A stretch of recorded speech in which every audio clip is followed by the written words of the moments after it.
And good morning.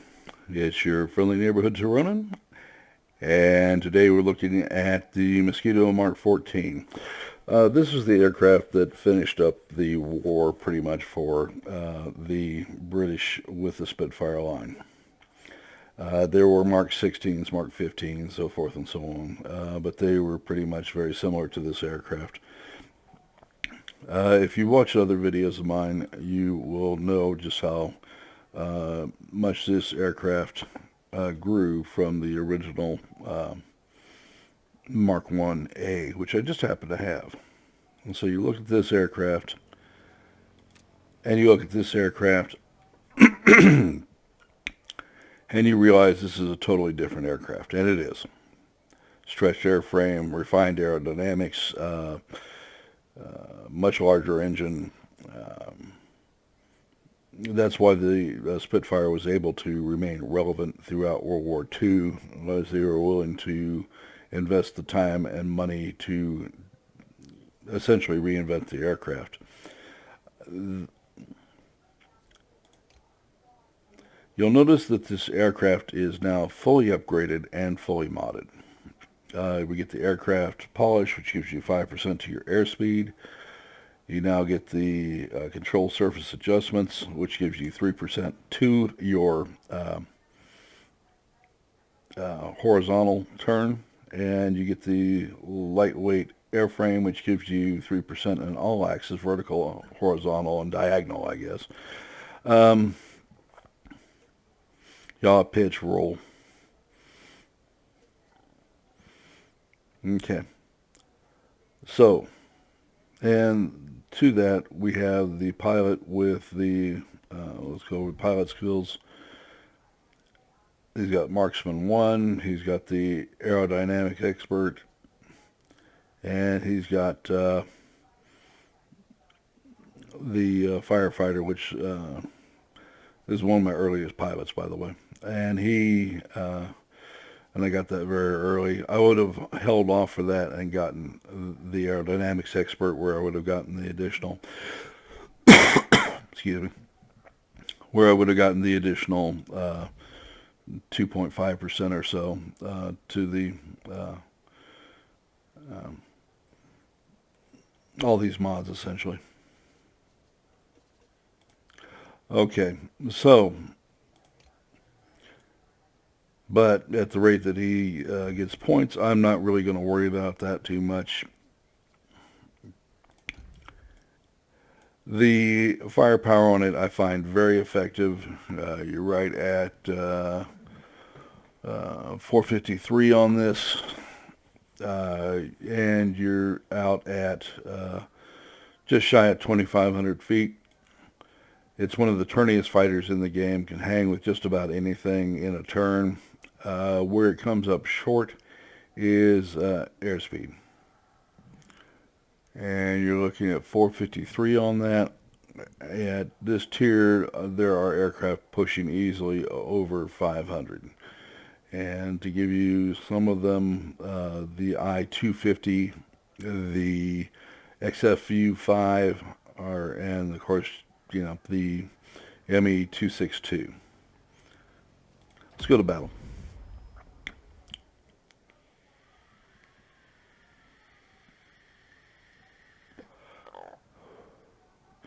Like every turn and burn fighter out there, at this tier it gets harder and harder to play turn and burns. Unless they have really long armaments and you stay very aware of your radar.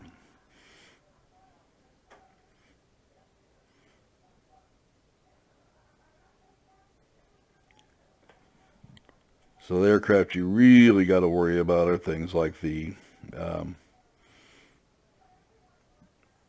262s, the TA-152s, so forth and so on. It'll come in and just tear you up on a pass and then zoom away before you ever get to touch them. At least that's their plan. Because you have effective firepower and 2,500 feet of reach on them, you can turn that around on them fairly viciously. You are approaching the area of combat operations. If you know where they're coming from. Now the altitude on the Spitfire is not that great either.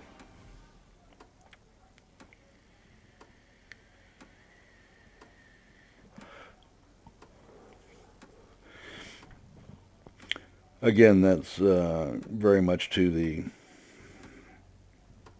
fitting in the mold of the turn and burn fighter in World of Warplanes. You are approaching the front line. Off we go. All right, I'm going to use this to get to the air base.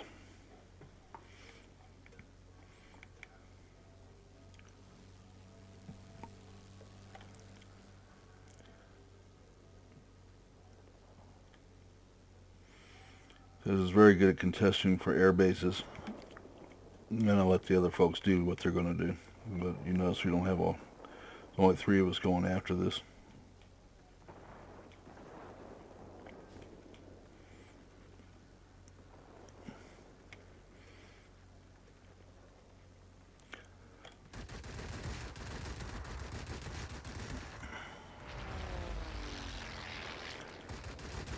And I have somebody on my tail. Let's go ahead and get them off my tail. Yeah. The other JM4. These guys have very heavy armament in the front. You don't want to get one of them behind you uncontested. And because you're a turn and burn like this, there's no reason to.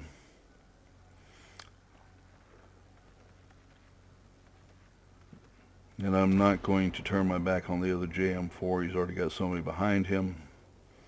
He's having to deal with them. And I just want to get this guy within range. Light him up properly.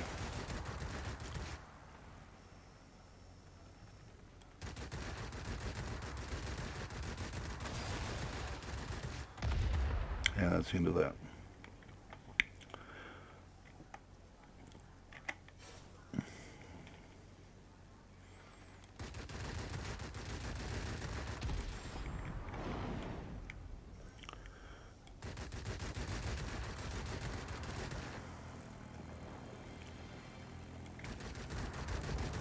As a fast aircraft compared to most of your air defense fighters, which tend to be a tier below you at least, sometimes several tiers below you.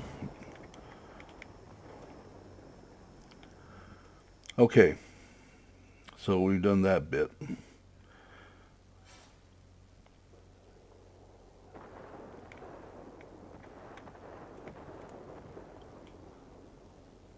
We have a Spitfire 9 coming in.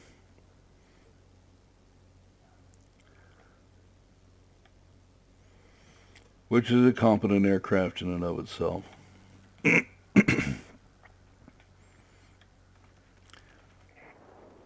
military base is launching strikes on the enemy. This will make things easier for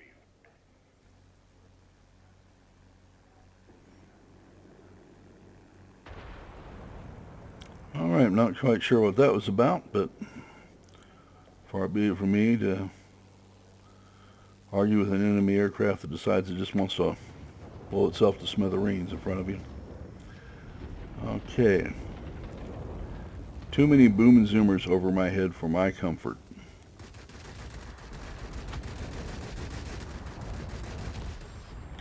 Therefore, the answer is get rid of some of them.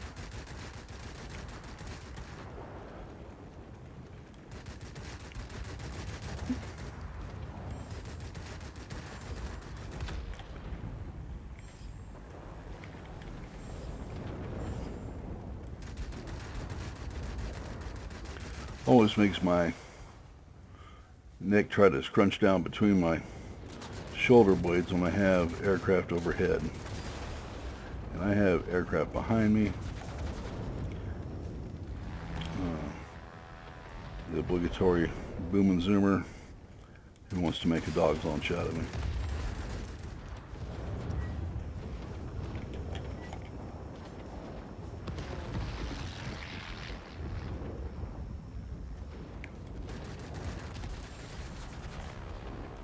I have got myself in one heck of a furball here. I'm going to bet that's the other Spitfire 9 I was originally going to get.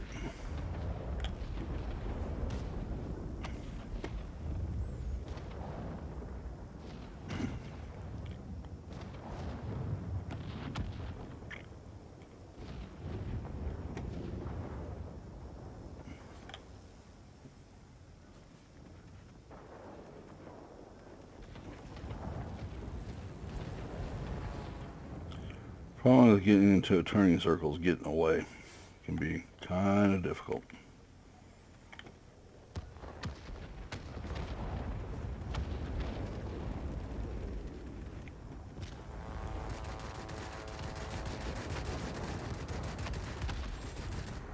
I was going to clip the ground there.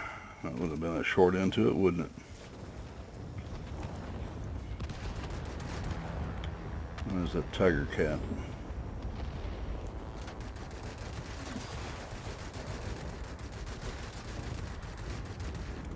I got to turn. Somebody on my tail again.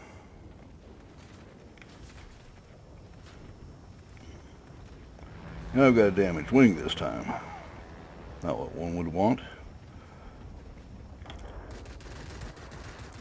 An LA-9, I find that to be a very competent aircraft. It cannot hang with you in a turn, but it's got decent firepower, fairly turny, faster than you are. Range simply isn't what one would want. Altitude, I should say. Don't really count for range in this, do we? And I'm about to outrun them, and I don't want to outrun them. Okay.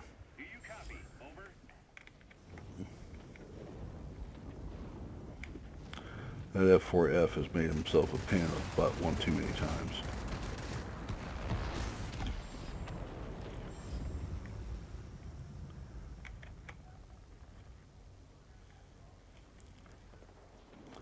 And there's an IL-10. He's all but dead anyway.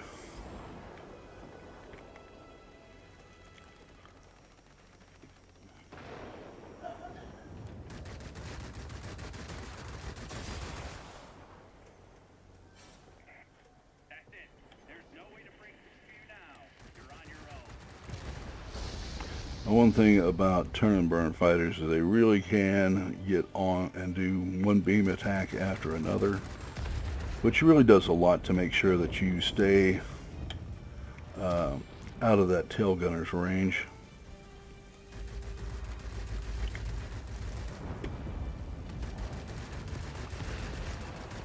And that yak has the gun from hell in it.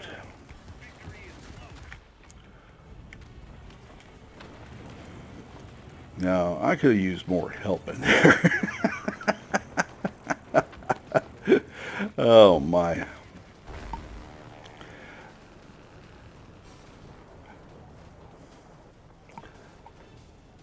Alright, but I did my bit. Let's take a look at where we're at there. Looks like we, with any luck, we can wrap this up.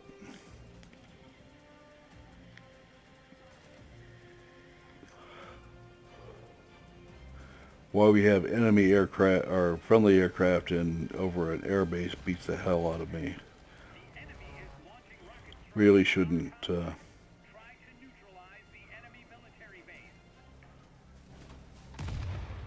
don't see that's all that necessary.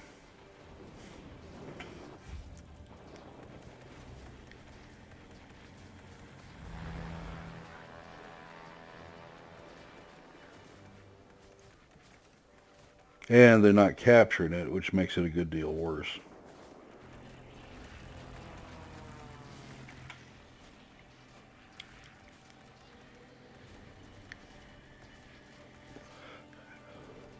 And they're ignoring the 3 aircraft over our airbase.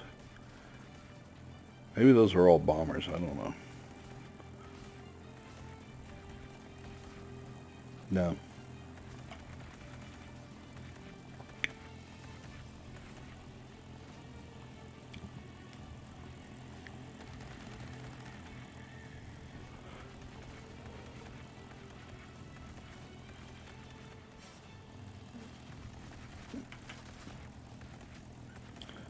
Well, that's a good way to turn a victory into a defeat.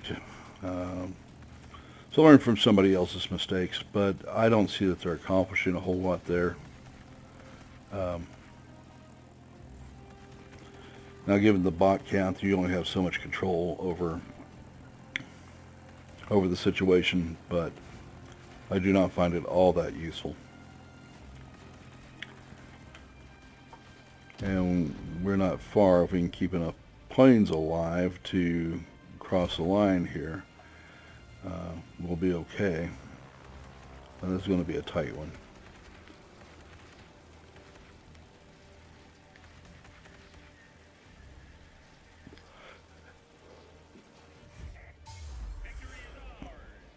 Okay. So we did some good there.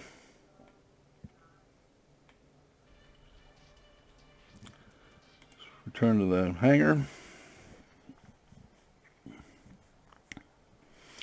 The Mark 14 is one of my favorite aircraft to fly, along with the KI-94 at this tier. Sure did enjoy the KI-84 before it, too. Alright, we destroyed 10 aircraft, assisted with 2 more, and helped capture 1 sector.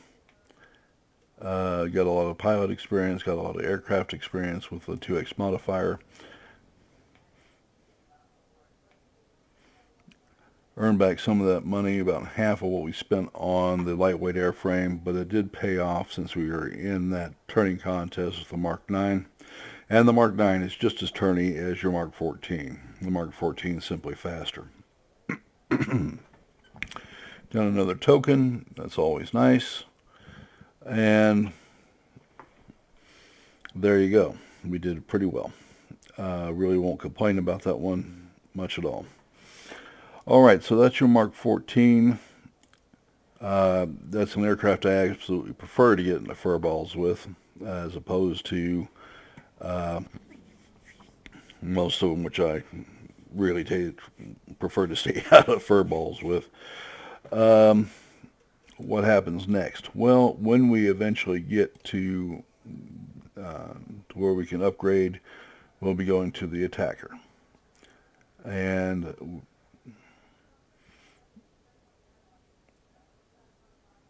so that will be an it looks like that's going to be a competitive fighter at Tier 9. I haven't got any Tier 9s yet, but we'll see. But that's the plans. Back to the hangar, you look at the upgrades, see how far I've got to go on this thing. And about 127,000 points. And so we'll be grinding on that one for a while. Alright folks, that's going to wrap this one up. Remember to like the video and to subscribe. We desperately need subscribers, and I thank you for your time. This is your friendly neighborhood Tironan, and I want to thank you for watching. We'll see you tomorrow.